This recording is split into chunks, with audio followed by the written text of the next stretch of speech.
primitive savagery. And why don't I like this? The main reason, I think, is that they're attacking the use of reason itself. Anyone who reads the attacks on me will think two things. One, what a rotter he is, and in that they might not be so far wrong. But they would also perhaps feel that the scientific attacks on me are staggering by their intellectual dishonesty. And this is a curious feature because they don't want the use of reason to prevail. If people can think for themselves, they'll start wanting to vote for themselves. So if you can stop them thinking for themselves, then the battle for dictatorship is essentially won. Now, the use of reason is one of the three great powers of the soul in Christian thought, along with the memory and the will. And the use of reason is the central power in Christian theology. And it is in our soul, which is composed of these three powers, the memory, the understanding, and the will, that our distance from the rest of the visible creation is most clearly visible. That's what makes us human, if you like. But that's also what makes us design, because in that our closeness to our Creator is made most visible. And that is what Agenda 21 and all the related movements such as global warming want to take away. They want us to stop thinking and stop reasoning. And I'm against that. Lord Monckton, is there not also a profit motive on the part of a number of these people that are promoting this? Yes.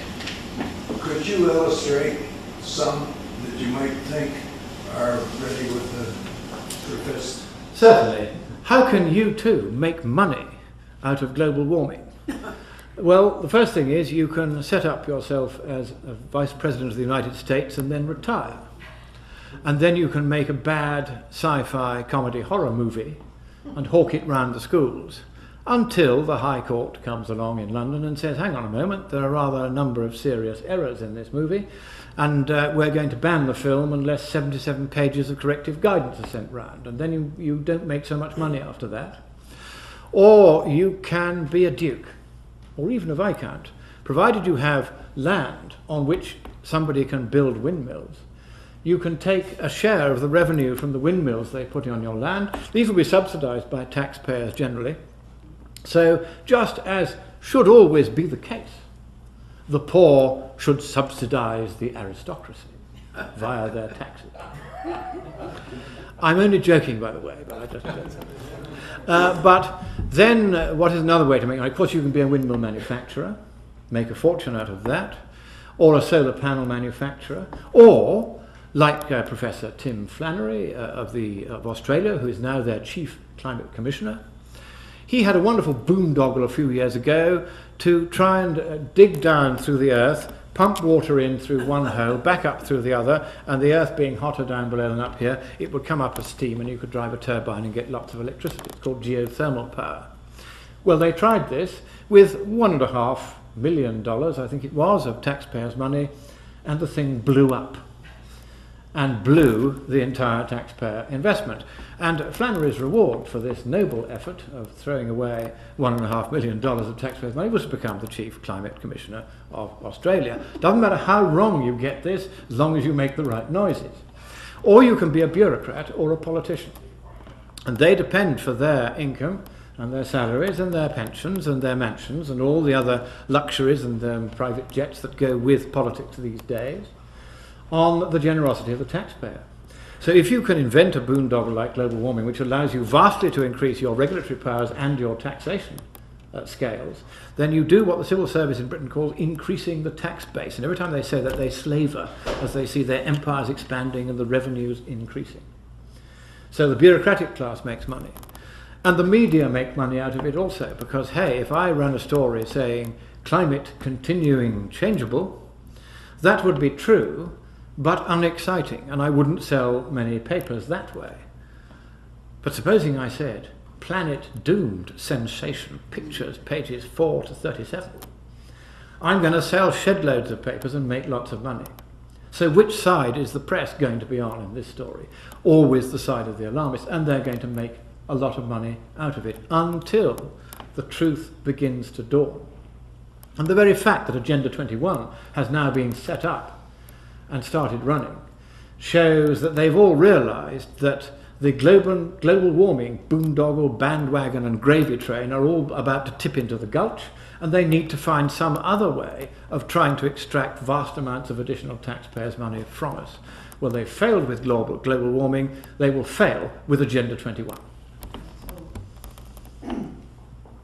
So,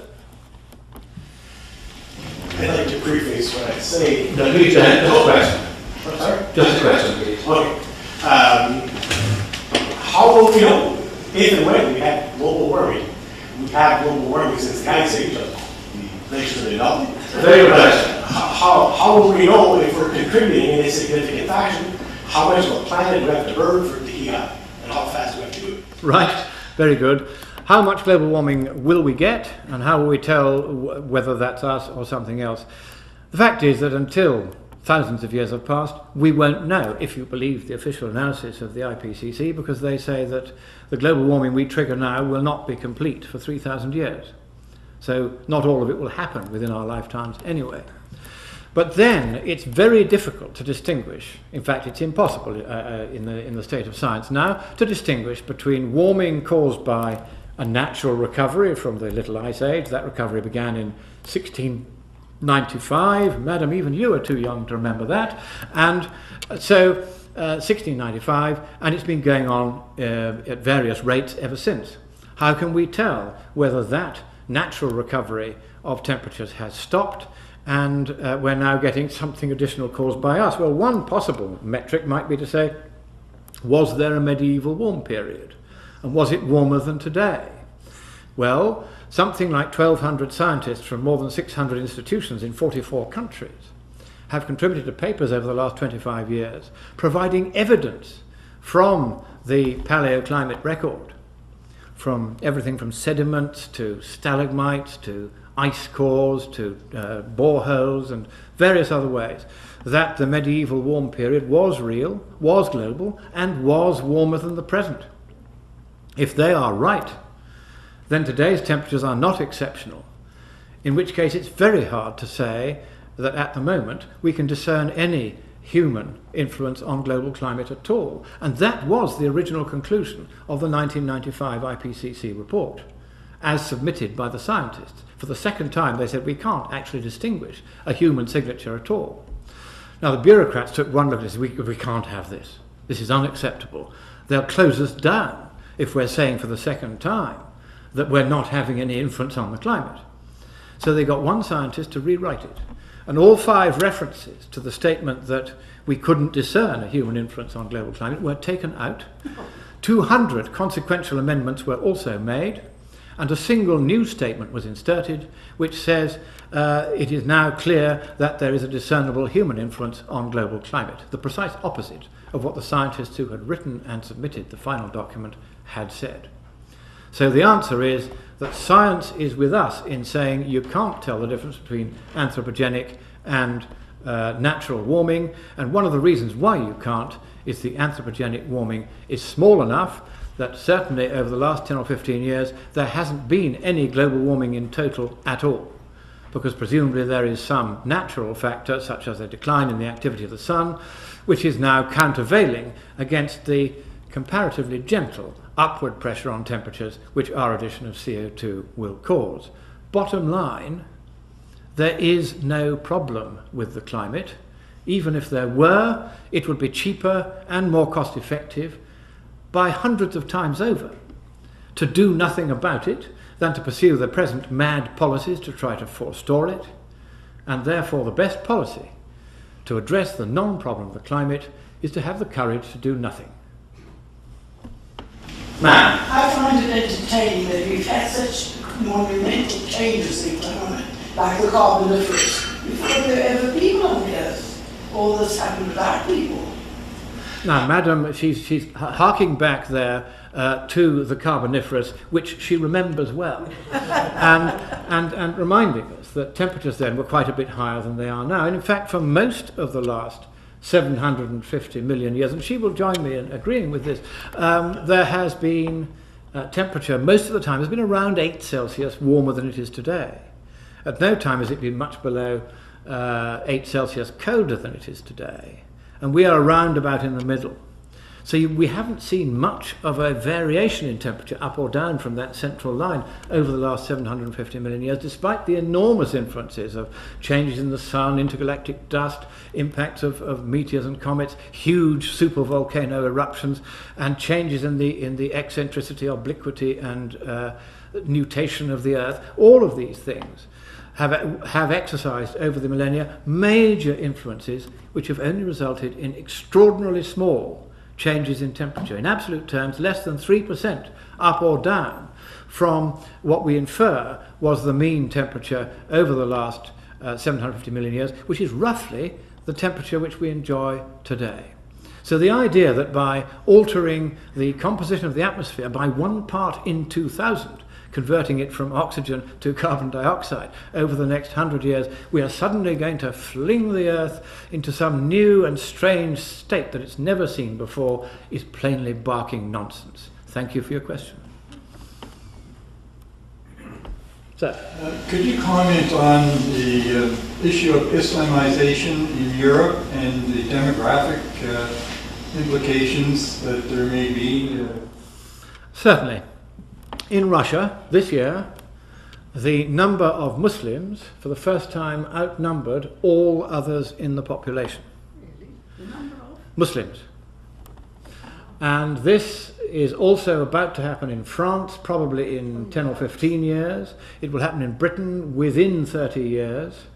And we can't tell exactly because the rate of immigration from Islamic countries is so very high, and the birth rate from the Islamists, of course, is much higher than ours for 2 reasons. One, because they are now breeding deliberately using what is called the power of the womb to outnumber us. And 2, because we practice the extraordinarily vile habit of murdering our children in the womb, not even giving them an anesthetic before we tear them limb from limb piecemeal. And if by some mischance they are born alive, they are left to gasp their fluttering last on some cold hospital draining board under the cold glare of the strip lights and the still colder glare of their butchers.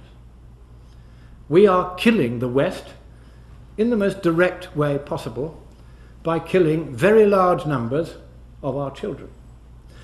And this shameful practice is one which is not followed in Islam. They don't do it. They don't believe in it. And in that one overriding respect, and I'll explain why I say overriding in a moment, in that one overriding respect, they are morally superior to us in the West. In many other respects, they are inferior morally. But in that respect, they are morally superior, and they know it. And it is that knowledge of an overriding moral superiority that we kill our children in the womb and they don't, that leads them to exploit this moral difference to the point of increasing their numbers in our countries by as much immigration as they can get away with and as much breeding as they can get away with. And as many of you may yet not be too old to remember, breeding is fun. So they are taking possession of the world as we are throwing away the West. We're throwing away our future because we are throwing away our children and putting the bits into the hospital incinerator. And until we learn to stop doing that, 2 consequences will follow. One, there's no point in our worrying about the progressive Islamization of our societies because it will happen with ever-increasing rapidity. And 2, we had better not think that we're morally superior because we're not.